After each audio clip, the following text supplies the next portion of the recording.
আমি ৬০০ কোটির পৃথিবীর মধ্যে আমি ৬ জনকে এক্সাম্পল দিয়ে আমি আমার জীবনকে এক্সাম্পলাইজ করতে পারব না। যে মানুষ কি করবে তার জীবনে তার প্রকাশটা তার ২৩ বছর বয়সের মধ্যেই হতে হবে। ডিগ্রি হচ্ছে মূলত একটা স্ট্যাবিলিটি দেয়া যেখান থেকে আমি পড়ে যাব না। আর স্কিল হচ্ছে নিজেকে এনহ্যান্স করা। অতীত আমাদেরকে একটা ব্যাখ্যা দিয়ে গেছে। সেই ব্যাখ্যাকে যদি আমরা গ্রহণ না করি তাহলে আমি রিপিটেডলি ওই অতীতের চক্করের মধ্যেই পড়বো এবং আমি নতুন কোনো কিছু জেনারেট করতে পারবো না। তো পৃথিবীতে যারা অব্যাহত রাখার প্রবণতাতে ঢুকেছেন তারাই টিকেছেন। আর যারা স্থবির হয়ে গেছেন তারা নর্দমার মধ্যে পড়ে গেছেন এবং তারা টিকে থাকেননি। এবং it's a good income source. এটার ফাইন্যান্সিয়াল স্ট্যাবিলিটি বেশ ভালো। তৎকালীন সময়ে একজন ছিল অবিশ্বাসযোগ্য অবস্থার মধ্যে যে অবস্থান করতে পারে সেই জায়গাটাকে আমি স্বপ্ন বলি। আমার স্বপ্নগুলো আসলে একটু উইয়ার্ড টাইপের ছিল। মানে আমার খুব ইচ্ছে ছিল আমি একজন প্রত্নতত্ত্ববিদ হব। ম্যাক্সিমো উইনার মাইন্ডসেট পডকাস্টে সবাইকে স্বাগত জানাচ্ছি। আজকে আমরা অতিথি হিসেবে এমন একজনকে আমন্ত্রণ জানিয়েছি, যিনি একজন চিকিৎসক, একজন লেখক এবং একজন ভ্রমণপ্রেমী মানুষ। আজকে আমরা তার সাথে আড্ডা দিয়ে অনেক কিছু শিখতে পারবো আশা করি। তার জীবনের ফিলোসফি, তার মাইন্ডসেট, তিনি কিভাবে এতদূর এগিয়ে গেলেন একজন মেডিকেল পড়ুয়া স্টুডেন্ট থেকে একজন সরকারি কর্মকর্তা, তারপর হচ্ছে একজন ভ্রমণপ্রেমী মানুষ। পাশাপাশি তিনি একজন লেখক। তার পুরো জার্নিটা আজকে আমরা জানবো। আ ১ম এই কেমন আছেন ভাইয়া? হুম। Thank you so much Saiful আমাকে ইনভাইট করার জন্য। আ আলহামদুলিল্লাহ ভালো আছি এবং যারা দেখছে তাদের সবাইকে আমি স্বাগত জানাচ্ছি। আচ্ছা, আচ্ছা। আচ্ছা, আমরা হচ্ছে যে একদম মানে আপনার জীবনের শুরুতেই চলে যাচ্ছি। আপনার জন্ম এবং বেড়ে ওঠা কুমিল্লা শহরে এবং আপনি একটি মানে সাংস্কৃতিক পরিবারেই বড় হয়েছেন বলা চলে। ছোটবেলা থেকে আপনি আবৃত্তি, বিতর্কের সাথে জড়িত ছিলেন। পাশাপাশি আপনি ছোটবেলা থেকে লেখালেখির সাথেও জড়িত ছিলেন। এই যে গল্পটা আপনার একদম ছোটবেলা থেকে যদি আমরা মানে শুরু করি, আপনার ছোটবেলার জার্নিটা কেমন ছিল? ধন্যবাদ। আসলে আমি আমার ছোটবেলাটা বলতে গেলে আসলে কুমিল্লার একেবারে আ যেই মানে আদি কুমিল্লার একেবারে শেষ প্রান্তের যে সময়টা মানে বর্তমান সময়ে যে কুমিল্লা সেরকম না। একেবারে যখন ছোট, ছোট ঘরবাড়ি অনেকগুলি মানুষের পরিচিতি মানে আমাদের পরিবেশ এরকমই একটা সাংস্কৃতিক অঙ্গন ছিল যেখানে সাংস্কৃতিক আয়োজনগুলিতে মানুষের একটা ভিড় থাকতো, তাদের আগ্রহ ছিল। ওইটার ঠিক শেষ পর্যায়টাতে হয়তোবা আমার শৈশবকালটা কেটেছে। তাই আমার শৈশবে আমি প্রায় দেখেছি যে মানুষজন সাংস্কৃতিক প্রোগ্রাম গুলিতে যাচ্ছে, তারা অংশগ্রহণ করছে এবং একটা ছেলে কবিতা বলতে পারে, একটা মেয়ে গান গেতে পারে, একটা মেয়ে নাচ করতে পারে। এই জিনিসগুলিকে খুব অ্যাপ্রিশিয়েট করা হতো। তো সেই এবং এগুলি সবকিছুই কিন্তু স্কিলড বেসড ছিল। তো সেরকম একটা প্রক্রিয়ার মধ্যে যখন আমাদের শৈশবকালটা কাটে আমার বাবা একজন সাংস্কৃতিক কর্মী এবং সাহিত্যিক। তো তার মাধ্যমে আমার কুমিল্লার সাংস্কৃতিক জগতের সাথে পরিচয় হয় এবং আমি আবৃত্তি এবং কবিতা আবৃত্তি এবং বিতর্কের সাথে আমি মেক্সিমাম সময়টা আমার শৈশবে কেটেছে। তো আমি সেই ধরনের একটা পরিমণ্ডল শুধু আমি আমার পরিবার বলব না, বরঞ্চ কালচারাল যে ভাইবস টা ছিল কুমিল্লাতে, তার মাধ্যমেই আসলে আমার এই গড়ে ওঠাটা যে সাংস্কৃতিক আবহটাকে নিজের মধ্যে ধারণ করা এবং কবিতা আবৃত্তি বলি অথবা গ্রুপ সং ও আমি মানে যে কোরাস গান এগুলিতেও আমি যুক্ত ছিলাম। তো সেরকম এবং দলীয় অভিনয়ে আমি টেলিভিশন পর্যায়ে গেছি। এখনকার যুগে তো টেলিভিশন পর্যায়ে খুব বড় কিছু না। কিন্তু আমাদের সেই শৈশবকালে যখন কেউ টেলিভিশন পর্যায়ে যে মানে নাটক বা আবৃত্তি বা এরকম কিছু করেছে, সেগুলি খুব বড় ব্যাপার ছিল। তো ঐরকম একটা পরিমণ্ডল থেকে আমার শৈশবটা গড়ে ওঠা কুমিল্লার বলতে গেলে। আচ্ছা, আচ্ছা। আপনি হচ্ছে আপনার হাই স্কুল লাইফটা ছিল কুমিল্লা জিলা স্কুল। তারপর হুম, হুম, ইন্টারমিডিয়েট ছিল কুমিল্লা ভিক্টোরিয়া সরকারি কলেজ। তারপর আপনি হুম, মেডিকেলে পড়াশোনা করতে গেলেন। এই যে আপনার ডাক্তার হওয়ার যে ব্যাপারটা, এই স্বপ্নটা কি আপনি ছোটবেলা থেকে লালন করতেন যে আপনি বড় হয়ে ডাক্তার হবেন? হুম। মানে স্বপ্নটা কখন থ্যাংক দেখেছিলেন আসলে? Thank you so much. আসলে ডাক্তার হওয়াটা আমার কখনোই কোনো স্বপ্নের মধ্যে পড়ে নাই। আমার স্বপ্নগুলো আসলে একটু উইয়ার্ড টাইপের ছিল। মানে আমার খুব ইচ্ছে ছিল আমি একজন প্রত্নতত্ত্ববিদ হব। কিন্তু ওই সাবজেক্টে বাংলাদেশে সম্ভবত তখনকার সময় একটা বিশ্ববিদ্যালয়ে স্কুল সুযোগ ছিল। আর আমাকে যারা গাইড করেছেন তারাও বলেছেন যে আসলে এটা কোনো ফিউচার নাই। হ্যাঁ? কি বাংলাদেশ পর্যায়ে। তখন আমার কাছে মনে হচ্ছে যে আরো অনেক কিছু থাকতে পারে আর আ সুযোগ থাকতে পারে। তো ইন দ্যা মিন টাইম আমার কাছে মনে হয়েছিল যে মানুষের জন্য কিছু করার যে একটা আমার সহজাত প্রবণতা ছিল, সেটার একটা জায়গা হয়ে যেতে পারে মেডিকেল সায়েন্স যেখানে আমি একজন চিকিৎসক হিসেবে হয়তোবা অনেক মানুষকে সাহায্য করতে পারবো, হেল্প করতে পারবো।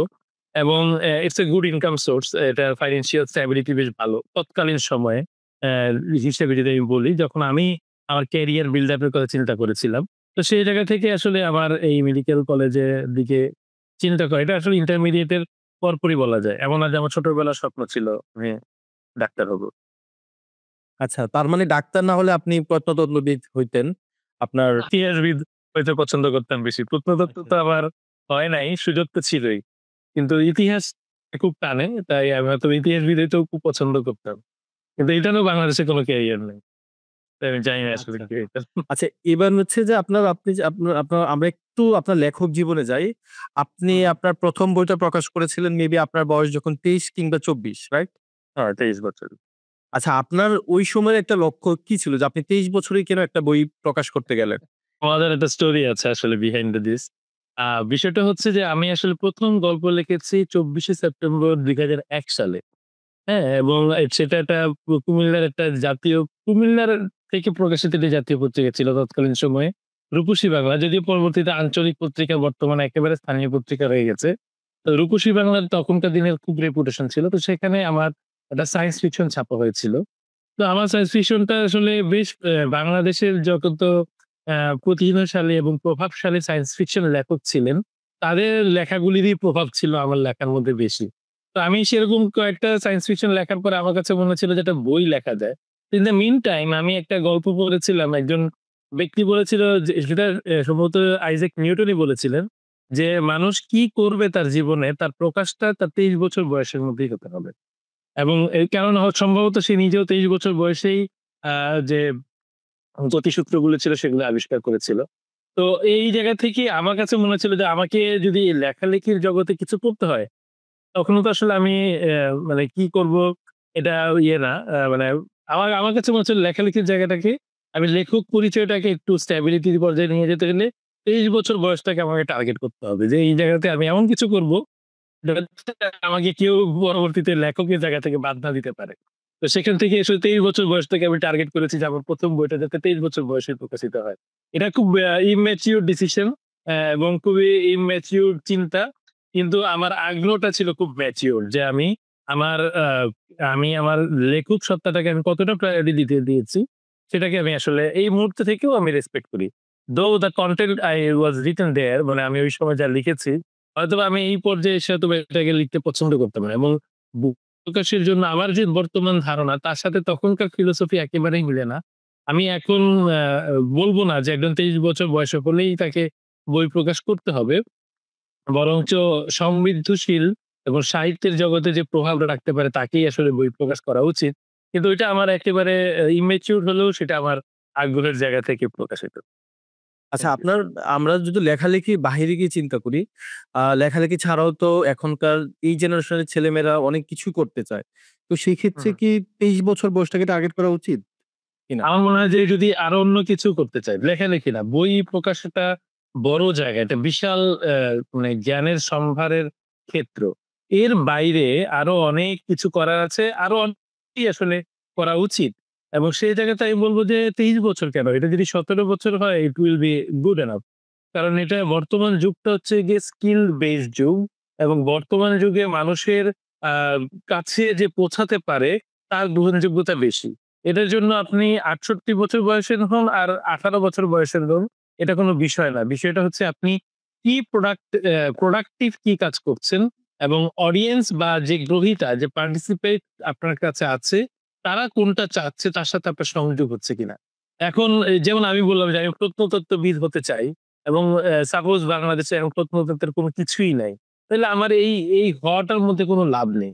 বরঞ্চ যেটাতে মানুষের চাহিদা আছে সেইখানে যোগান হিসেবে যদি আমার কোনো কর্মক্ষেত্র তৈরি করতে পারি, এটা আমার কাছে মনে হয় যে বেশ ভালো হবে। তো আমি মনে করি যে ২৩ বছরের কোনো ফিলসফি যাওয়া উচিত না।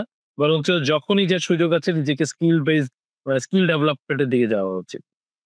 আচ্ছা, এই যে বর্তমান সময়ে মানে বিশ্বায়নের একটা যুগ চলতেছে। তো বিশ্বায়নের যুগে আমরা যেটা দেখি যে মার্ক জাকারবার্গ সে তার অনার্স কমপ্লিট করে নাই। কিন্তু সে Facebook আবিষ্কার করে বা তার মেটা কোম্পানি এখন অনেক নতুন উদ্যোগ নিচ্ছে। এই যে মানে ডিগ্রির থেকেও স্কিলের প্রতি জোর দেওয়া, মানে এই ব্যাপারটা বর্তমানে হচ্ছে যে বেশিরভাগ ছেলেমেয়ে খুব আগ্রহী হচ্ছে। মানে এই বিষয়ে আসলে আপনার মতামতটা কি? মানে আমরা কি আসলে ডিগ্রি অর্জন করতে হবে? পাশাপাশি স্কিল অর্জন করব? আবার যদি শুধু আমার কাছে স্কিল অর্জন করতে চাই, ডিগ্রি অর্জন না করে তাহলে কি করব? Thank you so much. আমি একটু টেকনিক্যালি আমি এই জায়গাটাতে বলবো যে নিজের কৌতূহল প্রবণতা থাকাটা জরুরি। আপনি ডিগ্রি অর্জন করেন অথবা স্কিল অর্জন করেন সেটা কোনো বড় বিষয় না। এখানে মূল হচ্ছে গিয়ে যে নিজের মধ্যে কৌতূহলী থাকা। যদি জীবনের এন্টারপ্রেনারশিপ ডেভেলপ করতে হয়, নিজের মধ্যে যদি কোনো লিডারশিপ তৈরি করতে হয়, নিজের মধ্যে যদি কোনো ভিশন তৈরি করতে হয়, সেখানে কৌতূহল প্রবণতা থাকতে হবে। যে এই ঘটনাটা কেন ঘটলো? এই জিনিসটার এই সমস্যাগুলিকে কিভাবে আমরা সমাধান করতে পারি? এই বিষয়গুলিকে নিয়ে আমাদের কৌতূহলী হতে হবে। যখন কৌতূহলী হব তখন এটার সমাধানের রাস্তা আমরা খুঁজে বের করব। সেটা যদি বলে যে আমাকে ডিগ্রি কমপ্লিট করতে হবে, দ্যাটস ওকে। এখন একজন আপনি সাপোজ একজন ব্যক্তি ফাইন আর্টিস্ট বা আর্কিটেকচার হবেন। এখন তার যদি এটাকে আমি স্কিল দিয়ে তো ডেভেলপ করতে পারব না। এই স্কিলটা তৈরি হবে তখন একাডেমিক লার্নিং এর উপরে। এই মুহূর্তে যদি একজন ভিডিও এডিটিং করতে চায়, তাকে তো ভিডিও এডিটিং এর উপরে কোনো মাস্টার্স ডিগ্রি করতে হবে না। এটা তারা একেবারে নরমাল ডিগ্রি ছাড়াও তার স্কিল ডেভেলপমেন্টটা সম্ভব। তা নির্ভর করছে যে আমার কৌতূহল কোথায়, আমার আগ্রহ কোথায়? আর সেই আগ্রহটা নিবারণের জন্য আমি কোন সমাধানের রাস্তা খুঁজে বের করলাম, তার উপরে নির্ভর করে আসলে আমাকে কাজ করতে হবে। যেমন আমি মনে করি যে আমি অনেককেই দেখেছি যেমন ডাক্তার হয়েছে কিন্তু ভালো উপস্থাপক। তো তার আগ্রহের জায়গাটা হচ্ছে গিয়ে সে নিজেকে স্কিল ডেভেলপ করেছে যে তার কথার বাচনভঙ্গি, উচ্চারণ এগুলো খুবই সুন্দর করেছে। যার কারণে তার চিকিৎসক পরিচয়ের বাইরেও তার ইয়ে আছে। আমি যদি আমাকেই বলি যে আমার লেখালেখির জায়গাটাও হয়তোবা আমার চিকিৎসক জীবনের সত্তা থেকে একটু ভিন্ন। এরকম আরো অনেকেই আছে যারা মেডিকেল সায়েন্স এ পড়ছে অথবা ইঞ্জিনিয়ারিং এ পড়ছে। কিন্তু তারা ভালো ভিডিও এডিটিং করে, তারা হয়তোবা ওয়েব পেজ ডেভেলপ করতে পারে, তারা হয়তোবা ভালো ইংলিশ টিউটর হিসেবে কাজ করছেন। এরকম অনেক ধরনের স্কিল বর্তমানে কাজ করছেন এবং সেটার জন্য আসলে ডিগ্রি এসেনশিয়াল না। কিন্তু জীবনের পরিচয়ের ক্ষেত্রে একটা পর্যায়ে যে ডিগ্রি কাজে লাগে। একটা জিনিস আমাদেরকে ভাবতে হবে, আমাদের কাছে অনেকগুলো এক্সাম্পল থাকে যে মার্ক জুকারবার্গ অথবা আমরা স্টিভ জবস এর কথা বলি বা মাইক্রোসফট এর যে বিল গেটস এর কথা বলি, ওয়ারেন বাফেট এর কথা বলি। This are the very few people. আমি ৬০০ কোটির পৃথিবীর মধ্যে আমি ৬ জনকে এক্সাম্পল দিয়ে আমি আমার জীবনকে এক্সাম্পলাইজ করতে পারব না। আমাকে দেখতে হবে যে ৬০০ কোটি মানুষের মধ্যে যে ১০০ কোটি মানুষ এখন সুন্দর জীবন যাপন করছে, যাদের মানুষকে দেখানোর প্রবণতা থেকে বেড়ে তারা শুধু সুখের সন্ধান করছে, তারা কিভাবে দেখছে সেই জায়গা থেকে কাজ করা। এবং সেখান থেকে আমার কাছে মনে হয় যে ডিগ্রি আ অবশ্যই প্রয়োজন। কারণ নিজের পরিচয়ের জায়গাটাকে অবশ্যই স্ট্রং করাটা প্রয়োজন। এটা স্কিল থাকুক আর না থাকুক। ডিগ্রি হচ্ছে মূলত একটা স্ট্যাবিলিটি দেয়া, যেখান থেকে আমি পড়ে যাব না।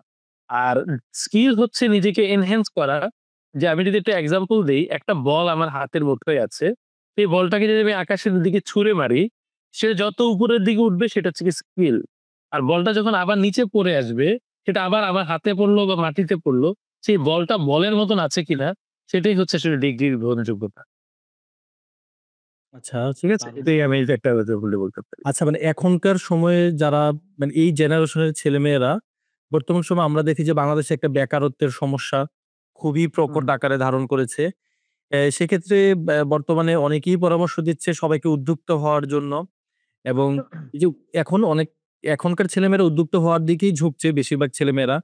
সেক্ষেত্রে উদ্যুক্ত হওয়ার জন্য আসলে কি ধরনের মাইন্ডসেটটা দরকার আমাদের?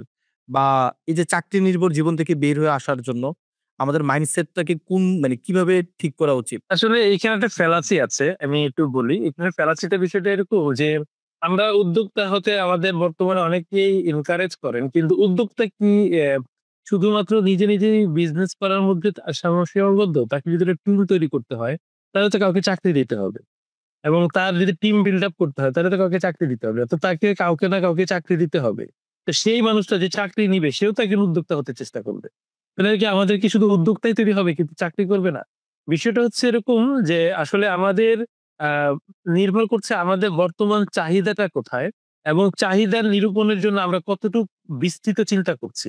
এখন আমি উদ্যোক্তা বা আমাদের চাকরিজীবীদের কনফ্লিক্ট এ না যেয়ে আমি বলব যে আমাদের ভিশন অফ লাইফটা কতটুকু এক্সপ্যান্ড করা উচিত। এখন পৃথিবীর বিভিন্ন দেশে বিভিন্ন জায়গাতে স্কিল বেসড পারসনদেরকে নিচ্ছে এবং তাদেরকে সেখানে চাকরি দিচ্ছে। এখন আমি সাপোজ বাংলাদেশ থেকে যদি আমি তাদেরকে এই মানুষদেরকে যদি আমরা ওইখানে স্কিল ডেভেলপ করে যদি সেখানে সেন্ড করতে পারি, তো তারা সেখানে চাকরি করুক। That is not bad. তার কারণ তারা সেখানে সুন্দর থাকতে পারবে, ভালো থাকতে পারবে। আল্টিমেট আমাদের কাজটা হচ্ছে আমাদেরকে ভালো থাকা। আমাদের সুখে থাকা, নিরাপত্তায় থাকা এবং আমার স্ট্রেস ফ্রি লাইফটাকে আমি মানে মানে লাইফের যে অ্যাকাউন্টেবিলিটি বা লাইফের যে কোয়ালিটি সেটাকে প্রাধান্য দেয়া। সেটা করার জন্য যদি আমাকে উদ্যোক্তা হইতে হয় তাহলে আমি উদ্যোক্তা হব। যেটা করার জন্য আমাকে ভালো চাকরি করতে হয়, আমি ভালো চাকরি করব। আমি যদি ঘরের দারোয়ানও হই তাহলে সেটাও যাতে একটা মানসম্মত সেলারি ড্র করতে পারে সেই স্ট্যান্ডার্ডটা আমাদের সোশ্যালি ডেভেলপ করতে হবে। আমি যদি একজন নার্সিং এর জব অথবা আমি একজন সুইপারও হই, আমাকে সেটা হচ্ছে যদি আমি ডাক্তারও হই, ডাক্তারের রেপুটেশন অনুযায়ী যাতে তার সেলারি তৈরি হয় সেটা থাকতে হবে। নাহলে তো সবাই উদ্যোক্তা হলে তো আর মানুষের সেলারি থাকবে না, মানে ঘরে সিকিউরিটিও থাকবে না, রাস্তাঘাটে পুলিশও থাকবে না। তাই এই কথাটা যে সবাই উদ্যোক্তা হবে বিষয়টা আসলে এতটা এটা একটা ফ্যালাসি। আমি এটাকে এভাবেই দেখব। বরঞ্চ আমরা যাই করব আমাদের স্ট্যান্ডার্ডাইজেশনটা যাতে থাকে, জীবনের মানের যে স্ট্যান্ডার্ড থাকা উচিত সেটা যাতে সবার জন্য এনশিওর করা হয়। এর মধ্যে কেউ উদ্যোক্তা হোক কোনো সমস্যা নাই। এর মধ্যে কেউ চাকরি করুক তাতেও কোনো সমস্যা নাই। এটা আমার ফিলোসফি। আচ্ছা, এই যে আপনি আপনার প্রশ্নের উত্তরে সুখের কথা বলতেছিলেন, যে আসলে সুখে থাকাটা হচ্ছে সবচেয়ে বেশি গুরুত্বপূর্ণ। তো সেক্ষেত্রে আপনি পেশায় একজন ডাক্তার, পাশাপাশি একজন লেখক। তো আপনার কাছে আসলে মানে সুখের সংজ্ঞাটা কি? Thank you so much. এই প্রশ্নটা আমার খুব প্রিয় প্রশ্ন। কারণ আমি যখনই কখনো কারো সাথে কথা বলি, বিশেষ করে লাইফ মোটিভেশন নিয়ে অথবা লাইফের কোনো পরিবর্তন নিয়ে, তখন আমি এই প্রশ্নটা আমি নিজের থেকে উত্তর দেওয়ার চেষ্টা করি। আমি মনে করি যে প্রত্যেকটা মানুষের একটা জার্নি আছে। সেই জার্নিটার গন্তব্যটা A থেকে B হোক, A থেকে C হোক, সেই জার্নির মধ্যে এই যে ভ্রমণটা আছে, সেই ভ্রমণের মধ্যে কিছু গল্প থাকতে হয়। গল্পটা কষ্টের হয়, গল্পটা আনন্দের হয়। সেই আনন্দ আর কষ্টকে অতিক্রম করে সেই জার্নির এন্ড পর্যন্ত পৌঁছাতে পারাটাই হচ্ছে সুখ। অর্থাৎ আমি যে ডেস্টিনেশন তৈরি করেছি, সেই ডেস্টিনেশনকে পৌঁছাতে পারাটাই হচ্ছে সুখ। এবং আমি এই মুহূর্তে কোনো কিছু হঠাৎ করে পেয়ে গেলাম। সাপোজ একটা লটারিতে আমি এখন কয়েক কোটি টাকা পেলাম। এটা আমাকে আনন্দ দেবে। এটা সুখ দিতে নাও পারে। কিন্তু আমি যে কষ্ট করে এটা অর্জন করেছি, সেই কষ্টকে অতিক্রম করতে পারাটার মধ্যে যেই অনুভূতি রয়েছে সেটাকেই আমি সুখের সংজ্ঞা হিসেবে দেখি। অসাধারণ উত্তর। আচ্ছা, আ তার মানে হচ্ছে যে আসলে আমাদের মানে যেকোনো একটা পরিচয়ের থেকেও সুখে থাকাটাই গুরুত্বপূর্ণ। মানে কোনো কিছু অর্জন করাটা। সে একেকজনের কাছে তো এটা একেক রকমই। আ হুম। আচ্ছা, আপনি তো আপনার লেখালেখির জীবন নিয়ে আমরা আলাপ করতেছিলাম। তো সেক্ষেত্রে আপনি বা প্রায় ১২ টি বই লিখেছেন। এই যে ১২ টি বই লিখলেন, হ্যাঁ? এই বই লেখার পিছনে আপনার উদ্দেশ্যটা কি ছিল? এবং আপনি বেশ কিছু ঐতিহাসিক উপন্যাস লিখেছেন, কিছু ভ্রমণ কাহিনী লিখেছেন। এই যে আপনার লেখক জীবনের একটু গল্পটা শুনি, বা আপনি যখন ঐতিহাসিক উপন্যাস লিখতেন, হ্যাঁ? ঐতিহাসিক উপন্যাস হুম। লেখার পিছনে আপনার কারণটা কি ছিল? Thank you so much. মূলত আসলে আমি ১ম এ আমি একটা গল্প তৈরি করি। আমি আসলে বই লিখি না। একটা গল্প তৈরি করি। এবং গল্পটা যখন আমার কাছে মনে হয় যে আমার ভিতর থেকে এটা আসলে আরেকজনকেও আমি বলতে পারি এবং আমি গেস করি নাই যে আরেকজন যাকে আমি বলবো সে হয়তো এটা আমাকে পছন্দ করবে। তখন আমি এই গল্পটা তাকে বলার চেষ্টা করি। তো এই যে বলতে যাওয়ার যে প্রবণতা এটা হচ্ছে আমাদের ইতিহাসের মানে আমি বলব যে মানব সভ্যতার সবচাইতে বড় নিয়ামত হচ্ছে এই জায়গাটাতে যে মানুষ যে গল্প তৈরি করেছে তারা সেটা বলতে চেয়েছে এবং বলার মাধ্যমটা বর্তমান যুগে অনেক মাধ্যম আছে তবে একটা প্রতিষ্ঠিত মাধ্যম হচ্ছে বই। তো সেইজন্যই আসলে আমার বই প্রকাশ করা। কারণ আমার কাছে মনে হয়েছে যে আমি জানি বা আমার কাছে অনেক গল্প তৈরি হয় এবং সেই গল্পগুলি আমি চাই যে মানুষ জানুক এবং সেই গল্পের থেকে কিছু আমি ইনপুট দেয়ার চেষ্টা করি যেটা মানুষের জীবন সম্বন্ধীয় পরিবর্তনের দিকে নির্ধারণ করে। তো সেই জায়গা থেকে আসলে বই প্রকাশের উদ্যোগটা নেয়া এবং সেগুলোকে গল্পের ছলে নিয়ে আসা। আর আরেকটা যেটা হচ্ছে গিয়ে ইতিহাস ভিত্তিক কেন আমি লিখি? আমার কাছে মনে হয় যে আমি সায়েন্স ফিকশন এর কথা আমি বলেছি যে আমার সায়েন্স ফিকশন এর কোন বই কিন্তু প্রকাশিত হয় নাই। ভবিষ্যতে কি হবে তার উপরে লেখা ছিল সায়েন্স ফিকশন গুলি। তো সেটার তুলনায় আমার কাছে মনে হচ্ছে যে অতীতে যা ঘটে গেছে, সেখান থেকে আমার কাছে অনেক কিছু শিক্ষা নেয়ার বিষয় রয়েছে। আমি মনে করি অতীত আর ইতিহাসের মধ্যে পার্থক্য আছে। অতীত হচ্ছে যা ঘটে গেছে তাই। এবং এটার ডানেও নাই, বামেও নাই। এবং সৃষ্টিকর্তা যা লিখে গেছেন আমাদের জন্য, সেটা আজকের সময়টা অতিক্রম হওয়ার পরপরই কিন্তু আমরা বুঝতে পারি যে এটাই আসলে লেখা ছিল। তো এটা হচ্ছে অতীত। আর এই অতীতের যে ন্যারেশন যেই পার্সপেক্টিভ এ একেকজন গ্রহণ করে, সেটাকে হচ্ছে গিয়ে আমি ইতিহাস হিসেবে দেখি। এবং সেই ইতিহাস থেকে আসলে শিক্ষার জায়গা আছে। কারণ অতীতের ব্যাখ্যা হচ্ছে ইতিহাস। এবং সেই ইতিহাসের ব্যাখ্যাটা একেকজন একেকভাবে নিতে পারে। কারো জীবনের পরিবর্তনের জন্য নিতে পারে, কারো কোনো নতুন কিছু জানার জন্য নিতে পারে।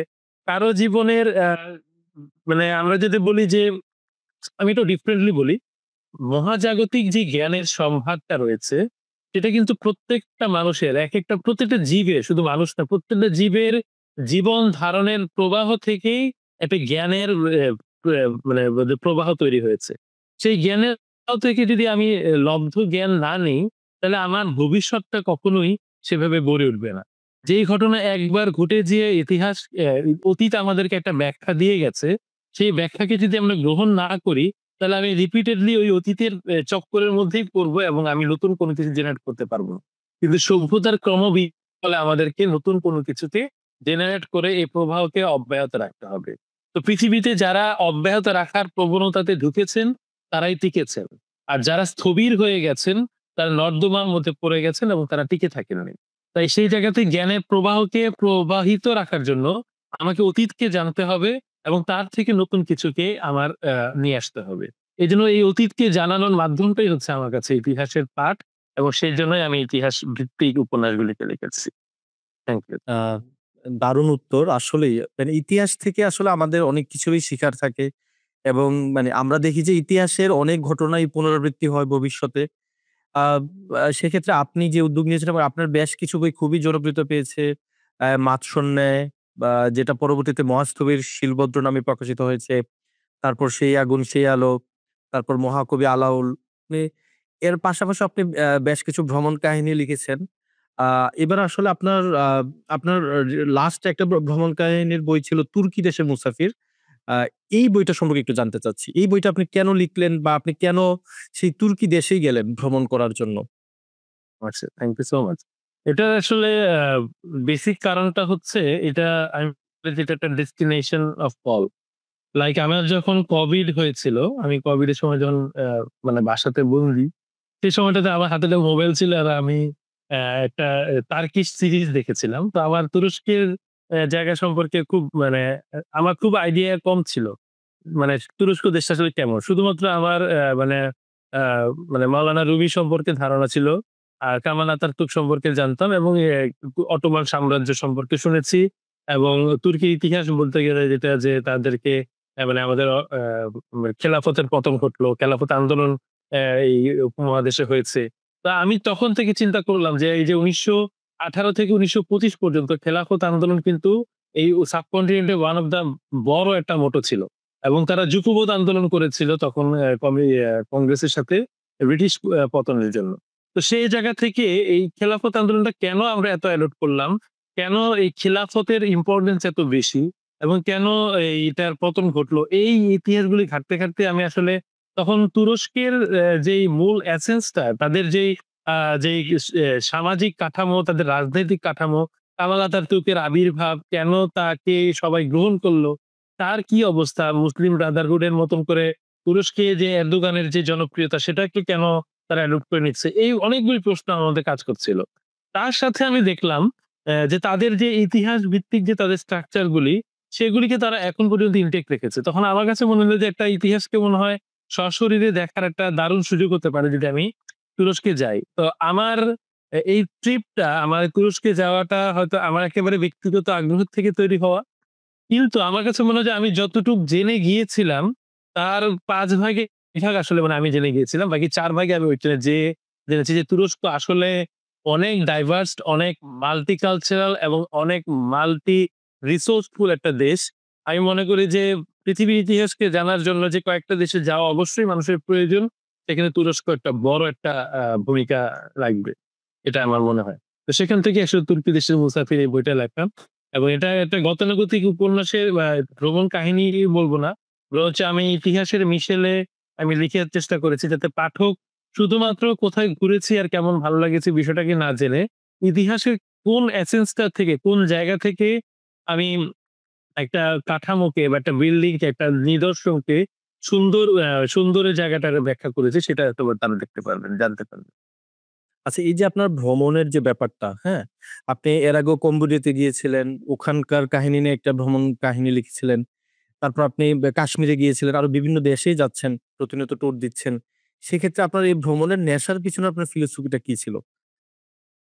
এটা থ্যাংক ইউ সো মাচ। আমার আসলে ১ম কথা হচ্ছে যে আমি ভ্রমণ পিপাসু ছিলাম না। আমার কাছে আমি কিন্তু একটু এক কোণে থাকার মতন মানুষ। এবং আমি আসলে একটা ঘরের মধ্যেও মানে মাসের পর মাস থেকে যেতে পারবো। আমার এত সমস্যা নেই। কিন্তু যখন আমি আমার নিজেকে এক্সপ্লোর করার চেষ্টা করলাম, আমি বিষণ্ণতাকে নিয়ে চিন্তা করলাম, আমি যখন মানুষ জীবনকে নিয়ে চিন্তা করলাম এবং জীবনের রেঞ্জটা কি? আমাদের কতটুক পর্যন্ত বিস্তৃত হতে পারে?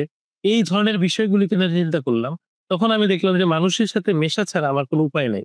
এবং মানুষের সংস্কৃতি সম্পর্কে জানা ছাড়া, তার কালচার সম্পর্কে জানা ছাড়া, তাদের ব্যবহার, তাদের নৃতাত্ত্বিক যেই বৈশিষ্ট্য, এগুলিকে জানা ছাড়া আমার আসলে এই ধরনের যে কৌতূহলগুলি সেগুলি নিবারণের কোনো সুযোগ নাই।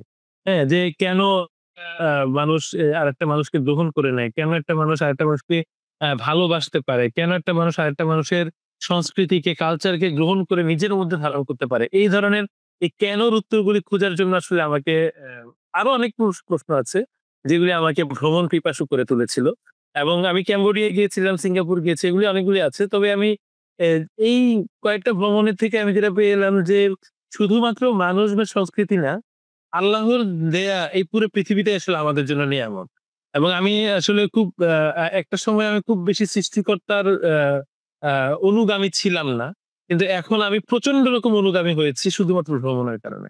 কারণ আমি তার যত নিদর্শন দেখি তত আমি মুগ্ধ হয়ে যাই এবং আমি চিন্তা করতে পারি না যে উনি এত আয়োজন করে আমাদের জন্য পৃথিবীটা গড়ে দিয়েছেন। আমার লাস্ট যাওয়া হয়েছিল পুয়ার্তো রিকো, এটা ক্যারিবিয়ান একটা দেশ। সেখানে আমি বায়ো ফ্লাজেলেট অর্থাৎ পানির মধ্যে নীল বালু কণা যেগুলি জ্বলে উঠে, এটা আমি যখন নিজের হাতের মধ্যে নিয়েছি, এটা একটা অবিস্মরণীয় একটা অনুভূতি যে এটাও একটা জীবন যেটা আমার হাতের মধ্যে নীল কণার মতন করে আমার সারা শরীর বেয়ে পড়ে যাচ্ছে। এটা পানির মধ্যে বেঁচে থাকে এবং এটা একমাত্র অন্ধকারের মধ্যে এটা দেখা যায়। এবং এটার জন্য পুয়ার্তো রিকোতে যেই বায়ো বে তে আমি গিয়েছিলাম সেটা হচ্ছে পৃথিবীর উজ্জ্বলতম বায়ো বে। এবং আমি তখন চিন্তা করলাম যে এত বড় বিস্ময় আমাদের মানে আমি একটু এক্সাম্পল বলি, জোনাকি পোকা যেরকম আমরা দেখি, এটা যদি পানির মধ্যে থাকে যেরকম দেখাবে সেরকম। তো এরকম বিস্ময়কর বিষয়গুলি আল্লাহ তাআলা আমাদের কাছে রেখে দিয়েছেন। এটা আসলেই আমার কাছে মনে হয় যে এটা ভ্রমণ ছাড়া সম্ভব না। এরপরে আমি একটু বলি যে আমি চিচিন ইৎজা দেখতে গিয়েছিলাম মেক্সিকোতে। তো চিচিন ইৎজা পৃথিবীর সপ্তাশ্চর্য এবং এটা বানিয়েছে মায়ান সভ্যতার মানুষজন। সবচাইতে মজার বিষয় হচ্ছে যেটা নিয়ে তাদের এত গর্ব, বা মায়ানদের গর্ব ছিল এবং মায়ানদের পরবর্তীতে মেক্সিকো গর্ব করে, চিচেন ইৎজা। এই মায়ান সভ্যতা ধ্বংস হওয়ার পেছনে কিন্তু এই চিচেন ইৎজার বিল্ডিংটাই দায়ী। মানে যেটা ওরা বানিয়েছে এটাই দায়ী। এটার একটা গল্প আছে, এটা কোন সময় হলে আমি হয়তোবা বলব। তো এই যে আমি এই ইতিহাসকে জানছি, আমি অতীতকে জানছি। নিজের কৃতকর্মের থেকে কিভাবে আমরা মানে অতীত থেকে বর্তমানে শিক্ষা গ্রহণ করতে পারি। এগুলো আসলে আমার কাছে মনে হয় যে ভ্রমণ ছাড়া এটার ব্যতিক্রম নাই কোন কিছু। তার মানে আসলে মানে আমাদের প্রত্যেকের আসলে ভ্রমণ প্রেমী হওয়া উচিত। তাই তো? অবশ্যই, অবশ্যই।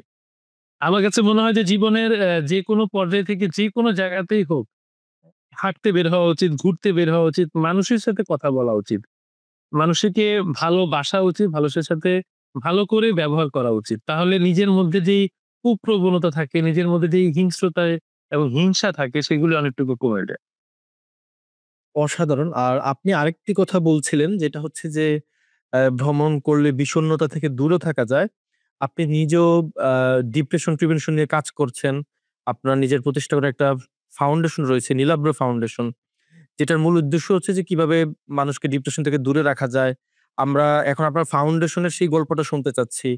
আপনি আসলে নীলাব্র ফাউন্ডেশনের মাধ্যমে সমাজের মধ্যে কি পরিবর্তনটা নিয়ে আসতে চাচ্ছেন? এই গল্পটা যদি একটু বলতেন। Thank you so much. আমার সুযোগ হয়েছিল পৃথিবীর বেশ কয়েকটা দেশে যাওয়ার। তো এর মধ্যে একটা ছিল আমেরিকাতে, আমি প্রায় ১ বছরের মতন ছিলাম। তো আমি যেটা অবজার্ভ করেছি যে আমেরিকান মানুষদের বা আমেরিকান বলব না, মানে ফার্স্ট ওয়ার্ল্ড কান্ট্রির মানুষদের জীবনমাত্রার মান উন্নত। উন্নত কেন? কারণ তারা শুধুমাত্র শরীরের স্বাস্থ্য নিয়ে চিন্তা করে না, তারা মানসিক স্বাস্থ্য নিয়ে চিন্তা করে। এবং মানসিক স্বাস্থ্যের গুরুত্বটা এতই বেশি যে তাদের শুধুমাত্র ডিপ্রেশন কেন? তাদের আ মানে মানবাধিকার, মানব চিন্তা, মানব সত্তার যে বিকাশ, সবকিছু নিয়েই তারা কিন্তু চিন্তা করে। আমাদের সাবকন্টিনেন্ট কিন্তু তাদের থেকে অনেক উন্নত। অনেক জায়গা থেকে আমরা অনেক ডেভেলপ ছিলাম আ অনেক বহু বছর আগের থেকে।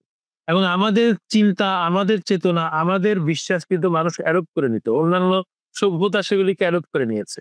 কিন্তু এমন কি হলো যে আমাদের এই সাবকন্টিনেন্ট থেকে এখন আর কোন ফিলোসোফার তৈরি হয় না। এখন আর কেউ মানুষের জীবন বোধ নিয়ে কাজ করে না বা কেউ সেটাকে পরিবর্তন নিয়ে কোনো কাজ করতে পারছে না। কারণ আমরা খুব একটা গতানুগতিক স্ট্রাকচার এর মধ্যে পড়ে গেছি এবং পড়ে গেছি শুধু মূলত ওই পশ্চিমাদের দেখানো স্ট্রাকচারাল ফাঁদে পড়েই। কিন্তু তারা তাদের জীবনের মান নিয়ে চিন্তা করে। কিন্তু আমরা চিন্তা করি না। আমরা সেই চাকরির পিছনে ছুটছি, আমরা জীবন নিয়ে খুঁজছি। আমরা লোহালক করে জীবনকে বেছে নিচ্ছি। আমরা ছুটে বেড়াচ্ছি বেঁচে থাকার জন্য। কিন্তু নিজের প্রশান্তির জায়গাটা যে কতটা গুরুত্বপূর্ণ, জীবনটাকে যে কতটুকু ভালোবাসা যায়, হ্যাঁ? সেটাকে আমরা আসলে গুরুত্ব দিচ্ছি না। তো সেই জায়গা থেকেই আমি আসলে নীলাভ্র ফাউন্ডেশনটার উদ্যোগ নিয়েছি। নীলাভ্র ফাউন্ডেশন মূলত আমার ভাইয়ের নামে নীলাভ্র তারিফ চৌধুরী তার নামে করা। যেখানে আমার উদ্দেশ্যটা হচ্ছে মূলত বিষণ্ণতাকে অ্যাড্রেস করা।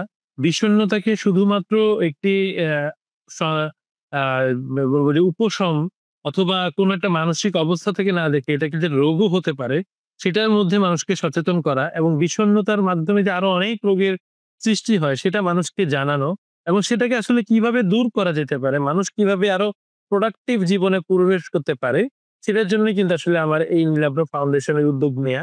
তো নীলাভ্র ফাউন্ডেশনের সাথে আসলে আসলে আমি এখন বর্তমানে খুব সম্পৃক্ত তা বলব না। আরো অনেকেই যুক্ত রয়েছে। তো তাদের মোটো, তাদের ভিশন, তাদের চিন্তা এগুলো আমাকে মুগ্ধ করে এবং তারা সবাই চিন্তা করে যে সমাজের একটা পরিবর্তনের। কারণ সমাজটাতে এখন আমরা মানসিক স্বাস্থ্য নিয়ে কোনো চিন্তাই করি না। আমরা মনে করি যে ছুটে চলাটাই হয়তোবা জীবন। বেঁচে ফিরে খেতে পারাটাই হয়তোবা জীবন। কিন্তু কোনো একটা বেলায় নিজেকে বসে নিয়ে ভাবতে পারা যে আমি আসলে সুখে আছি, আমি ভালো আছি। এই অনুভব করার ক্ষমতাটাই আমরা হারিয়ে ফেলেছি। এই অনুভব করার ক্ষমতা আমরা অর্জন করতে পারি। সেজন্য আমার কাছে মনে হয় যে বিষণ্ণতা নিয়ে কাজ করা উচিত এবং সচেতনতা বৃদ্ধি করা উচিত। মানুষের মাঝে এই একটা মানুষ কষ্টে আছে তাকে অনুভব করার জায়গাটা যাতে আরেকজন মানুষ পায়, সেটা নিয়ে কাজ করা উচিত। সেখান থেকে আসলে আমার এই উদ্যোগ। অসাধারণ। আশা করি আপনার এই উদ্যোগ অনেক দূর এগিয়ে যাবে এবং আপনার এই ফাউন্ডেশনের মাধ্যমে অনেকে উপকৃত হবে। বিশেষ করে বর্তমান সমাজে আমরা এই ডিপ্রেশনটা অনেক বেশি আকারে দেখতে পাচ্ছি। এটা থেকে মানে মুক্তি পাওয়ার জন্য শুধু আপনি একা না, আসলে আমাদের সবাইকে মিলিয়ে কাজ করা উচিত, আমি যেটা মনে করি। আর আপনি এই যে আপনার লেখক জীবনের গল্প শুনলাম, আপনার আ ট্রাভেলিং এর গল্প শুনলাম, আপনার ফাউন্ডেশনের গল্প শুনলাম। এবার আসি যে আপনার ডাক্তার জীবনের গল্প শোনা। এই যে আপনি মেডিকেল সায়েন্স এ পড়লেন, এটা খুবই কঠিন একটা পড়াশোনা আমরা জানি। এই যে এই কঠিন পড়াশোনাটা করতে গিয়ে আপনি আসলে কি চ্যালেঞ্জের মুখোমুখি হয়েছিলেন? আপনার স্ট্রাগল এর গল্পটা যদি বলতেন। Thank you so much. আমি মূলত একটি বেসরকারি মেডিকেল কলেজে পড়েছি। এটা নিজেই একটা চ্যালেঞ্জ ছিল আমার জন্য। এটা বেসরকারি মেডিকেল কলেজে পড়া। তো সেখান থেকে নিজেকে আমি দেখেছিলাম যে আমি একজন ভালো চিকিৎসক হবো এবং নিজেকে ফাইট করব। অ্যা যাতে আমি ভালো জায়গাতে যেতে পারি।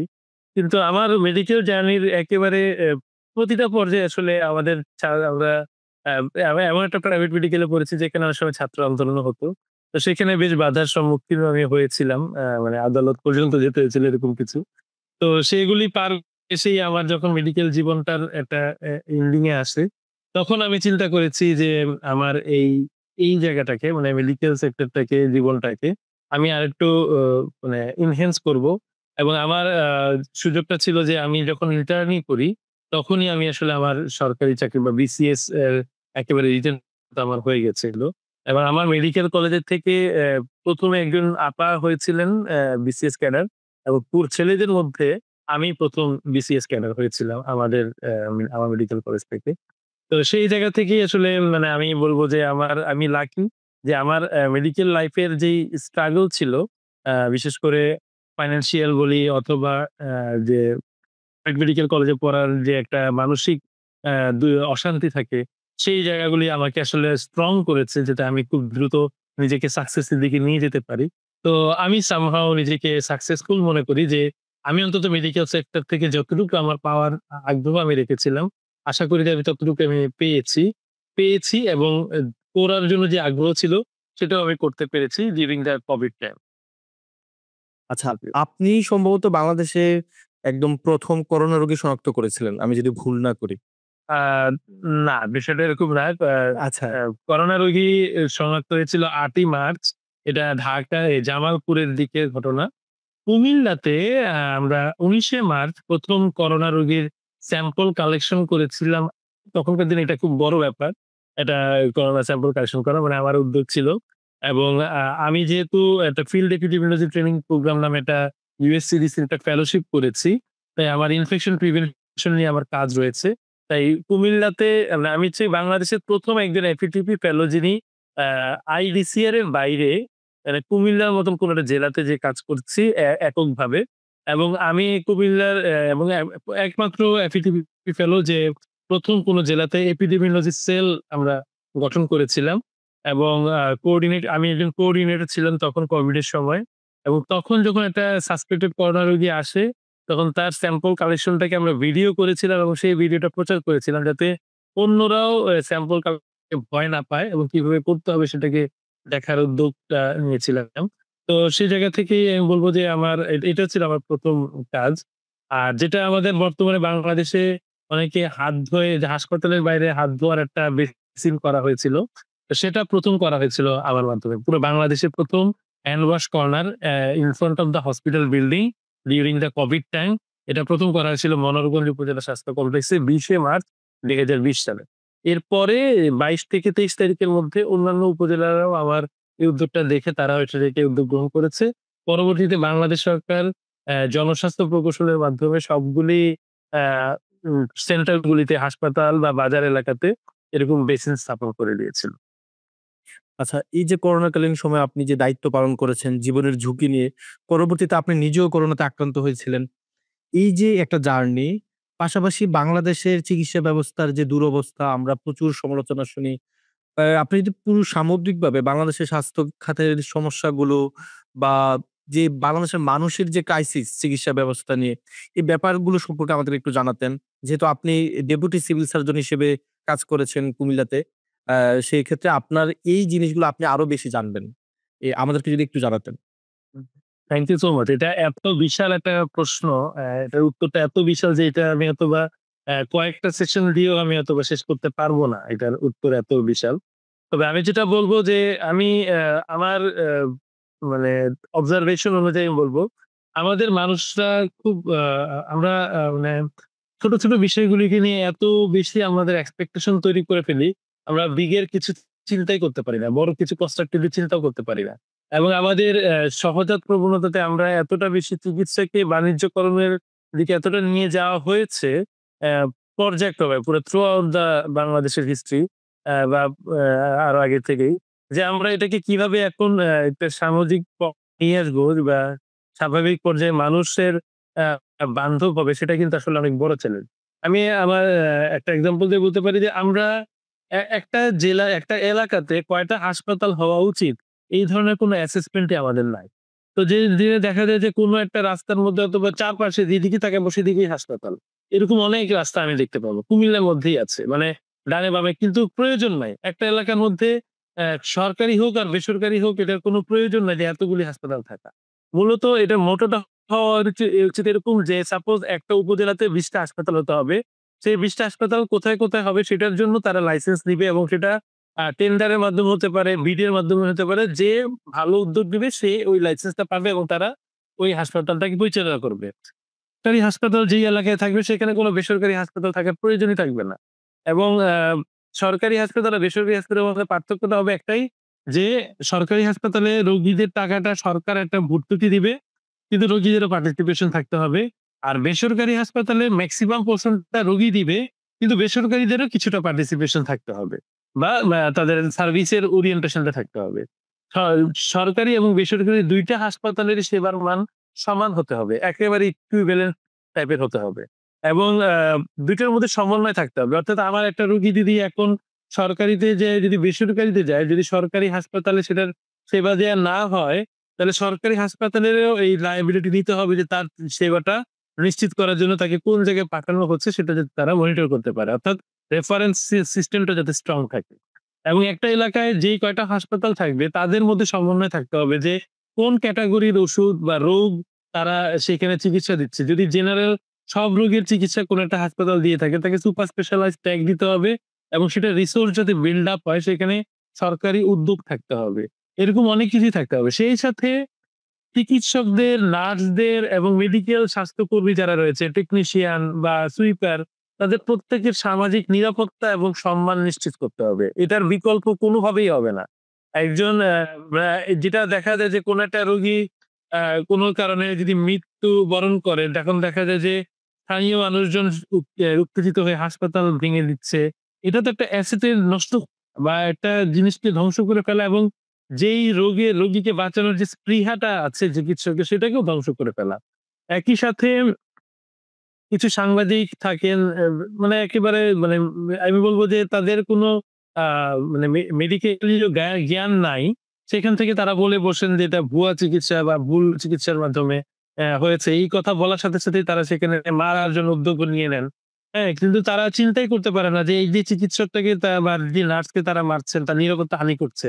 এটার আল্টিমেট প্রভাবটা কোথায়? প্রভাবটা হচ্ছে ভালো, ভালো চিকিৎসকগণ কিন্তু বাংলাদেশে তখন আর থাকতে চায় না।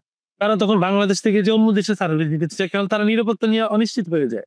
কিন্তু এটা আমাদেরকে ভাবতে হবে যে ভুল চিকিৎসা যদি থাকে, সেটার জন্য কিন্তু বিচারের ব্যবস্থা রয়েছে এবং সেভাবে সেটাকে আমলে নেওয়া উচিত। সেটা সম্পূর্ণরূপে লিগ্যাল প্রসিডিউর কিন্তু বাংলাদেশে এক্সিস্ট করে। তাই নিজের হাতে উদ্যোগটা নেওয়াটা কোনোভাবেই ঠিক হবে না। আর হচ্ছে মানুষের মধ্যে ট্রিটমেন্ট সিকিং বিহেভিয়ার থাকা বা তাদের মধ্যে সচেতনতা বোধ থাকা। কোনো একটা রোগ তৈরি হচ্ছে, আপনি সেই রোগটাকে পালতে থাকলেন, সেটার মধ্যে কোনোদিনও কোনো আ মানে হিরোইজম নাই। বরঞ্চ যে রোগটা তৈরি হচ্ছে, যদি আপনার কাছে মনে হয় যে আপনার একজন ডাক্তার দেখানো উচিত, তাকে তখনই দেখানো উচিত। এমন না যে রোগটাকে পেলে একেবারে ড্যামেজড অবস্থায় যাবো, তারপরে বলব যে আমাকে বাঁচায় দেন। তখন সেটা হয় না। একটা ক্যান্সার যদি গ্রেড 4 এ পৌঁছায় যায়, লাস্ট গ্রেডে পৌঁছায় যায়, তখন তাকে আর বাঁচানোর সুযোগটা কমে যায়। কিন্তু একেবারে প্রাইমারি ইন্টারভেনশন এ কিন্তু সেটাকে আমরা অনেকটুকু রিজলভ করে ফেলতে পারি। এরকম অনেক কিছুই রয়েছে। প্রিভেন্টিভ মেজার্স রয়েছে যেগুলি করলে রোগ হয় না। যেমন আমি একটা এক্সাম্পল দেই যে আমরা স্মোকিং প্রিভেনশন এর জন্য অনেক টাকা, সিগারেটের জন্য আরকি অনেক টাকাই আমরা কিন্তু দেই, খরচ করি।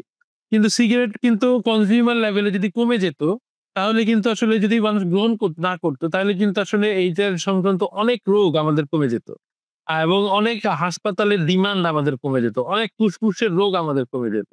হ্যাঁ? অনেক জিআইটি লেভেলের অনেক রোগ আমাদের কমে যেত। কিন্তু আমরা উদ্যোগ নিচ্ছি শুধুমাত্র ট্যাক্স বাড়িয়ে সিগারেটের বিল বাড়াচ্ছি। কিন্তু একই সাথে আমাদের যে সরকারি হাসপাতালগুলিতে যে লোড পেশেন্টের পড়ছে এবং যে পরিমাণ রিসোর্স আমাদের ক্ষতি হচ্ছে, সেটার সমন্বয় কিন্তু আমরা দেখছি না। তো সেখানে সরকারি উদ্যোগ নেওয়া উচিত যে আসলে আমি একটা এক্সাম্পল দিয়েছি এখানে সিগারেটের। আমাদের নিতে হবে যে আমাদের প্রিভেন্টিভ মেজার্স গুলি কতটা কোন জায়গাতে কতটা সামঞ্জস্যপূর্ণ এবং কোনটা আমাদের জন্য কতটুকু ক্ষতি বয়ে নিয়ে আসছে, কতটুকু আমাদের জন্য মানে আমাদের পলিসি লেভেলে কতটুকু আমাদেরকে সাপোর্ট করছে, সেগুলি আমাদের দেখার বিষয় রয়েছে। তো ওভারঅল আমি যেটা বলব যে সরকারি বেসরকারি হাসপাতালের মধ্যে সমন্বয় থাকতে হবে।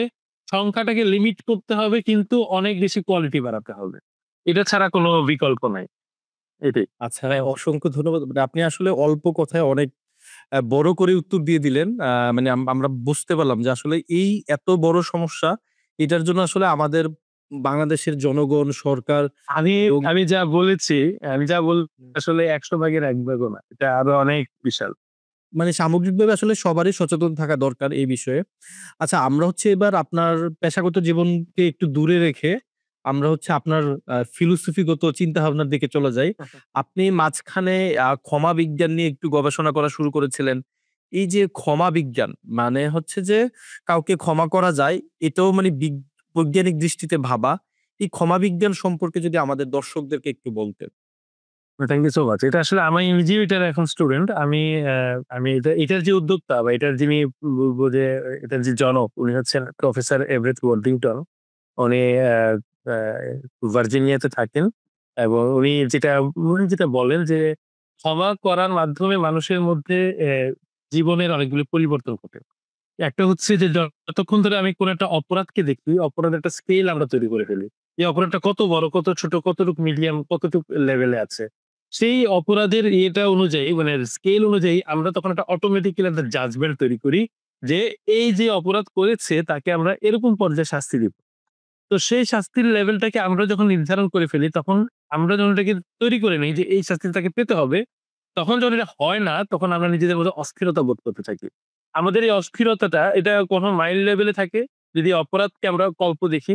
যদি অপরাধ বেশি হয় বা আমার সাথে ইনজাস্টিস হয়ে থাকে, তখন আমরা এই যে আমাদের অস্থিরতাটাকে মাত্রাটা বেড়ে যায়। তখন যেটা হয় যে আমরা হাইপার টেনশনে ভুগি, আমাদের হার্ট রেট বেড়ে যায়, আমাদের মস্তিষ্ক কাজ করা বন্ধ করে দেয়, রেস্টলেস ডেভেলপ করি, আমাদের কামনেস বলতে গেলে কিছু থাকে না, আমাদের জিআইপি মানে পেটের গ্যাস্ট্রিকের প্রদাহ তৈরি হয় এবং অনেক ধরনের হরমোনাল ইমব্যালেন্স তৈরি হয়। এর বাইরে যেটা হয় যে আমাদের মানসিক অশান্তিটা খুব কাজ করে এবং নিজেকে সবসময় ছোট মনে হয়, নিজেকে সবসময় মনে হয় যে আমি তো এই কাজটা করতে পারলাম না বা আমি শিকার হলাম বা আমাকেই কেন এটার শিকার হতে হলো।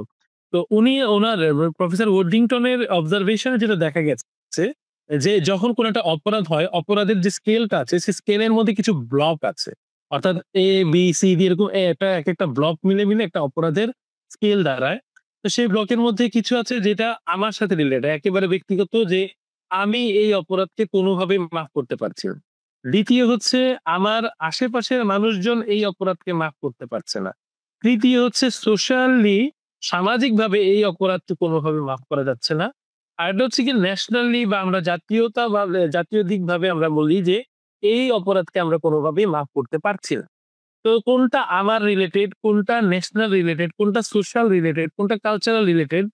যেমন এই মুহূর্তে যখন ৯০ এর দশকে ব্যান্ড সংগীত গাওয়া শুরু করলো মানুষজন, বলল যে এটা আমাদের কালচারাল অবক্ষয়ের জায়গা। এটাতে কিন্তু তৎকালীন সময়ের যে ব্যক্তিগত মানুষ ছিল তারা কিন্তু সেটাকে ক্ষমা করবে কি করবে না এরকম কোনো কিছু আসে নাই। কারণ এটা সোশ্যাল তখনকার দিনে সোশ্যাল একটা অপরাধ হিসেবে গ্রাউন্ড করেছিল। পরবর্তী বর্তমানে দেখা গেল যে এই ব্যান্ড সঙ্গীত হচ্ছে মূলত আমাদের মনের আবেগ প্রকাশ করার একটা বড় জায়গা হয়ে দাঁড়ালো। এবং এটাই এটা আন্দোলনের রূপ নিয়ে নিল। তো তখন কি সেটা অপরাধ থাকলো? থাকলো না। অর্থাৎ একটা পরিবর্তনশীল সময়ে কিন্তু অনেক অপরাধকে আসলে অপরাধ হিসেবে দেখা যায় না, বরঞ্চ ওইটা অ্যাসেট হয়ে যায়। হ্যাঁ, যেমন একটা সময় মানে প্রিন্টিং বইয়ের জায়গায় ই-বুকটাকে মনে করা হচ্ছিল যে এটা একটা মনে হয় একটা বড় ধরনের অপরাধ আছে পাবলিশারদের জন্য। বর্তমানে পাবলিশাররা কিন্তু সবাই ই-বুক, অডিও বুক এগুলিও পাবলিশ করছে এবং এগুলি চলছে। তাই যেগুলি আমার ব্যক্তি রিলেটেড না, যেটা অন্যের রিলেটেড, সেটাকে সময় দিলে দেখা যায় যে সেটার কিন্তু অন্য ধরনের আউটকাম তৈরি হয়ে আসে। হ্যাঁ, যেমন আজ থেকে ১০০ বছর আগে যাত্রাপালা নাটক ছিল অপরাধ যাওয়াটা। আর এখনকার দিনে যাত্রাপালা শৌখিনতা। যে আরে আমাদের ওইখানে আজকে যাত্রাপালা নাটক হবে, চলো আমরা সবাই দেখতে যাই। এটা শৌখিন আয়োজনে হিসেবে যায়। গ্রামে-গঞ্জে এখন আর যাত্রাপালার ঐরকম আয়োজন হয় না। হ্যাঁ? আর এখন সিনেমা কেউ খারাপভাবে দেখে না। একটা বছর আগে ছিল এগুলো অপরাধ। তো এগুলো ছিল সামাজিক অপরাধের জায়গা যেগুলো সময়ের সাথে হয় অ্যাডপ্টেড হয়, নাইলে সমাজ তাকে ছুঁড়ে ফেলে দেয়। হ্যাঁ? তো এইগুলি এখন যেমন গলার মধ্যে চেইন লাগানো, চোখে চশমা লাগানো, হাতে থাকবে। এটা একসময় ট্রেন্ড ছিল। অপরাধের থেকে ট্রেন্ড ছিল। এখন এটাকে অপরাধ হিসেবে দেখে ছুঁড়ে ফেলে দিয়েছে যে এগুলি বাজে মানুষরা করে। তো এই জায়গা থেকে কিন্তু আমরা আসলে উঠে আসছি। সামাজিক যেই অপরাধগুলি থাকে সেগুলি আমাদের জন্য বড় বিষয় না। বড় বিষয় হচ্ছে কি ব্যক্তিগত জায়গাটা। ব্যক্তি জায়গাতে আমি আমার সাথে যে ইনজাস্টিস হয়, যে অপরাধ হয়, সেটাকে আমি ক্ষমা করতে পারি কি পারি না। যদি ক্ষমা করতে পারি তাহলে আমি সেটার সুফল পাবো। ক্ষমা করতে না পারি তাহলে আমাকে দেখতে হবে সেটা কতটা criminalized work, কতটা এটা মানে আমার জীবন, আমার সমাজ, আমার প্রকৃতি এবং আরেকটা মানুষের জীবনকে ক্ষতি করছে। তাহলে সেটার অবশ্যই শাস্তি হওয়া উচিত। সেই শাস্তি যদি আমাকে শান্তি দেয় সেটা শান্তি পাওয়া উচিত। কিন্তু এটাকে মানে মডারেট করা এবং এটাকে পরিবর্তন করে একেবারে মানুষকে দিয়ে যেমন আমরা যে মব কালচার বলি, এই ধরনের কোনো জাস্টিফিকেশন কখনো এটা উচিত না। আমি ব্যক্তিগতভাবে যেটা এখনো পড়ছি সেটা হচ্ছে যে ক্ষমা করার যে বিজ্ঞানটা, যে সায়েন্স এর কথা বলা হচ্ছে, তো সেখানে আসলে কিভাবে আমরা ব্যক্তি জীবনের যে ইনজাস্টিস গুলিকে আছে তার লেয়ার গুলিকে কতটুকু ভাগ করা যেতে পারে এবং সেখান থেকে আমরা কতটুকু পরিমাণ ভাগ করতে পারি।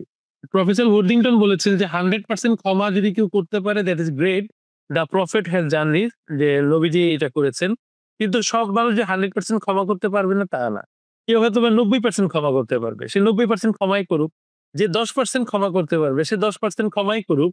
সেই level of this percentage of ক্ষমা, এটাকে ডিফাইন করাটা হচ্ছে গিয়ে যে আমার বর্তমানে আমার চেষ্টা জ্ঞান জানার জায়গাটা। তবে এটাই হচ্ছে আসলে ক্ষমা বিজ্ঞানের মূল জায়গা। জি, আসলেই ক্ষমা করার মধ্য দিয়ে আসলে মনে হয় যে একটা শান্তি পাওয়া যায়। আমি আমার ব্যক্তিগত জীবনে অনেকের প্রতি অনেক রাগ ছিল, ক্ষোভ ছিল। যখন আমি মানে বুঝতে পারলাম যে কাউকে ক্ষমা করার মধ্য দিয়ে আসলে নিজেকে আরো বেশি প্রশান্তি দেওয়া যায়, তখনই আমি আবার সেই ক্ষমা করার দিকেই চলে যাই। আপনাকে অসংখ্য ধন্যবাদ এই দারুণ একটা ব্যাপার নিয়ে আমাদেরকে জানানোর জন্য।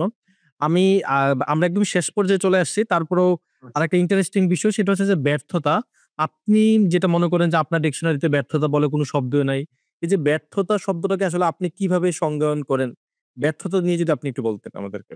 Thank you so much. মানে আমি আসলে এটা আমার একেবারে নতুন লার্নিং। আমি ক্রমাগত শিখে যাচ্ছি এবং ব্যর্থতা নিয়ে আমি এত বেশি পাজল ছিলাম যে আমি নিজেকে খুব ব্যর্থও ভাবতাম একটা পর্যায়ে। আমার কাছে মনে হচ্ছে যে ব্যর্থ আমি হয়ে গেছি, ব্যর্থ আমি হয়ে যাচ্ছি। কিন্তু আমি একটা লাইফ স্কিল কোর্স করেছিলাম। মূলত হিউবার্ট হামফ্রে ফেলোশিপে আমি ইউএসএ তে গিয়েছিলাম।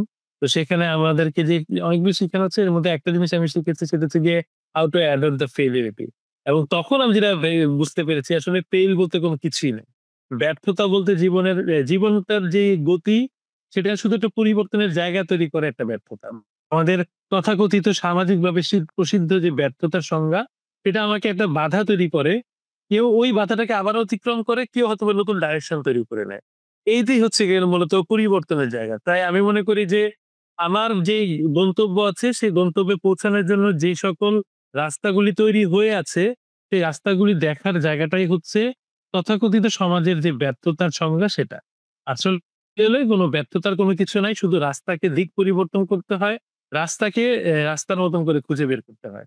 আমি যদি আরেকটা এক্সাম্পল হিসেবে বলি যে আমার ডেস্টিনেশন হচ্ছে ঢাকা থেকে কুমিল্লায় আসা। তাহলে আমি এটা হয়তোবা হেলিকপ্টারেও আসতে পারি, প্লেনেও আসতে পারি। আ আমি হয়তোবা মানে প্লেন বলতে গেলে আমাকে এয়ারপোর্ট লাগবে যে আন্দোলন চলছে সেটা। আর আমি বাসেও আসতে পারি, হেঁটেও আসতে পারি, সাইকেলে আসতে পারি, রিক্সায় আসতে পারি। যেকোনো রাস্তায় নৌকা দিয়েও আসতে পারি।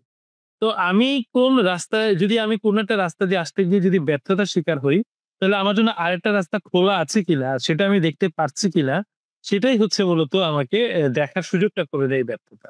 এবং এটাকে আসলে আমি বলব যে এটা vulnerable সিচুয়েশন, ভঙ্গুর সিচুয়েশন, যেই ভঙ্গুরতা আমাকে তৈরি করে দেয় নতুন দেখার। তাই এটা একেবারে আমার জন্য নতুন লার্নিং যে আমি নিজে শিখেছি যে ব্যর্থতা বলতে আসলে কোনো কিছু নাই। ব্যর্থতা হচ্ছে মূলত নতুন একটা পথকে খুঁজে বের করার জন্য নিজেকে তৈরি করার সময় বের করা। Thank you. আ অসাধারণ উত্তর। আমি আরেকটা প্রশ্ন করছি আপনাকে। সেটা হচ্ছে যে বর্তমান সময়ে যে তরুণ ছেলেমেয়েরা আছে ১৭ থেকে ১৮ বছর বয়স কিংবা ইউনিভার্সিটিতে সদ্য পা রাখছে। এই সময়ের তরুণদের জন্য আপনার কি পরামর্শ থাকবে? এই সময়ের তরুণরা জীবনকে কিভাবে দেখবে?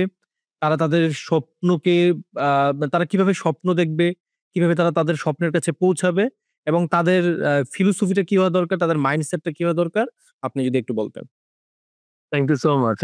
আ আমি এটা বলতে পারি যে স্বপ্ন দেখার জন্য কোনো রেস্ট্রিকশন যাতে না থাকে মনের মধ্যে। মানে আমি স্বপ্ন দেখব যে আমি একজন নাসার বিজ্ঞানী হব। দ্যাটস ওকে, দেখতেই পারি। আমার সমাজে যে জিনিসটাকে একেবারে মানে এখন যদি আমি একটু বলি, একটু ব্যাখ্যা করি যে একেবারে আ যার অর্থনৈতিক অবস্থা খুব খারাপ, যার টিনের চাল থেকে পানি পড়তেছে, যার খাবার প্লেটের মধ্যে ছিদ্র হয়ে গেছে, তার যদি স্বপ্ন হয় একটা সিরামিকের প্লেটে খাওয়া, সেটা কিন্তু স্বপ্ন না। তার ডিমান্ড, তার কোয়ালিটি অফ লাইফ কে উন্নত করা। ঠিক আছে? স্বপ্নটা হচ্ছে সেটাই। সে যদি চিন্তা করে আমি নভোচারী হয়ে চাঁদে যাবো। সেটা হচ্ছে স্বপ্ন। এবং স্বপ্নটা হচ্ছে এরকম যাতে আমার পাশের জনের মধ্যেও একটু মানে তাকানোর প্রবণতা তৈরি করে। যারা ও তো এরকম কিছু চিন্তা করে। হ্যাঁ? যার মধ্যে একটা মানে আকাঙ্খার জায়গাটাকে যাতে একটু আ অবিস্মরণীয় এবং কিছুটা বিশ্বাসযোগ্য আর কিছুটা অবিশ্বাসযোগ্য অবস্থার মধ্যে যে অবস্থান করতে পারে সেই জায়গাটাকে আমি স্বপ্ন বলি। স্বপ্নই যে আমার জীবনকে ধাবিত করবে তা না। কিন্তু স্বপ্নের পথে হাঁটলে আমি আমার যে জীবনের যে গন্তব্য আছে সেটাকে হয়তোবা খুঁজে পেতে পারি। তার মানে হচ্ছে স্বপ্ন কিন্তু জীবনের গন্তব্য না। জিনিসটা মাথার মধ্যে ঢুকায় ফেলা। এটাকে স্বপ্ন এজন্য যত উইয়ার্ড স্বপ্ন দেখি তাতে আমার মনে হয় যে কোন সমস্যা নেই। স্বপ্নের জন্য স্বপ্নকে বাস্তবায়ন আনতে গেলেই আমরা যখন কিছু অর্জন করব সেটাই হচ্ছে আমাদের জীবনের প্রাপ্তি। তাই স্বপ্নগুলি উইয়ার্ডই হোক, স্বপ্নগুলি ব্যতিক্রম হোক, স্বপ্নগুলি অবিশ্বাস্য হোক, কিন্তু সেটার জন্য যাতে আমি ছুটে যেতে পারি সেটা সুযোগ থাকবে। যেই স্বপ্ন পূরণ হয়ে যায় সেটা আসলে কখনো স্বপ্নই ছিল না। এটা মাথার মধ্যে ঢুকে ফেলতে হবে। স্বপ্ন আসলে কখনো পূরণ হয় না। স্বপ্ন বাড়তেই থাকবে। স্বপ্ন বাড়ুক এবং স্বপ্নবাজ জীবন হোক এবং সেটার প্রক্রিয়ার মধ্যে থেকে আমাদের অ্যাচিভমেন্ট গুলি এসে যাক। ঠিক আছে? এবং স্বপ্ন আর গোলের মধ্যে পার্থক্য আছে এটা আমরা যদি বুঝতে পারি, এই জিনিসটাই আমি বলব যে স্বপ্ন আমি উইয়ার্ড দেখি। আমার কাছে ব্যক্তিগতভাবে মনে হয় যে আমি বঙ্গোপপুরের ১ম এপিডেমিওলজিস্ট হিসেবে যাব। আমার স্বপ্ন। অথবা পৃথিবীর বাইরে থেকে আমি দেখব। এটা আমার একটা স্বপ্ন। হইতে পারে এইজন্য যেন এটা হাস্যকর। হইতেই পারে। আমার কোন সমস্যা নাই। কিন্তু এইজন্য আমি এপিডেমিওলজিস্ট তো হয়েছি। এইজন্য তো আমি তো মানে অত রকেটে না উঠতে পারি, প্লেনে তো উঠেছি। মানে এইজন্য না হোক আমি মানে মহাকাশে যেতে না পারি, এটলিস্ট মহাকাশ নিয়ে তো চিন্তা করেছি। তো এই যে আমার চিন্তার জায়গাটাকে যে বিস্তৃত হওয়ার সুযোগ করে দিলাম আমি, এটাই আসলে স্বপ্নের ডেস্টিনেশন। স্বপ্নের এর বেশি কিছু নাই। তো আমি এটাই বলব যে স্বপ্ন আর গোল আলাদা। স্বপ্ন উইয়ার্ড হোক দেখতে কোনো সমস্যা নাই। তবে আমাদেরকে এগিয়ে যেতে হবে, ছুটে দেখতে হবে। যখন কেউ স্বপ্ন দেখে না, সে তখন তার আকাঙ্খাগুলি লিমিটেড হয়ে যায় এবং তখন সে থেমে যায়। এবং যখন মানুষ থেমে যায়, তখন তাকে কেউ আর গণে না। তাকে প্রবাহমান হতে হলে স্বপ্ন দেখতে হবে। Thank you. অসংখ্য ধন্যবাদ। তার মানে হচ্ছে বর্তমান সময়ের তরুণদেরকে স্বপ্ন দেখা উচিত বেশি, বেশি করে এবং সে তার স্বপ্নকে ছুঁয়ে দেখার জন্য এগিয়ে যাবে প্রতিনিয়ত। এই তো? হ্যাঁ, এবং স্বপ্ন পূরণ না হলে হতাশ হওয়া যাবে না। কারো আচ্ছা। স্বপ্ন পূরণ হয় না। অসংখ্য ধন্যবাদ লেখক ও চিকিৎসক জনাব নিসর্গ মেরাজ চৌধুরী। আপনি এত ব্যস্ততার মধ্যেও আমাদেরকে সময় দিয়েছেন। আপনার প্রতি অসংখ্য কৃতজ্ঞতা। আশা করি আমাদের যারা দর্শক শ্রোতা রয়েছেন তারা আজকের এই আয়োজনটি অনেক বেশি উপভোগ করবেন এবং তাদের জীবনেও এটা এপ্লাই করতে পারবেন। আজকের মতো এখানেই সবাইকে অনেক, অনেক ধন্যবাদ। Thank you so much. Thank you so much. যারা দেখছেন তাদেরকেও অনেক তারা সুস্বাস্থ্যে থাকুক এটা কামনা রাখি। করুন। আপনাকে অনেক ধন্যবাদ। Thank you. হ্যাঁ, থ্যাংক ইউ জি। আসসালামু আলাইকুম।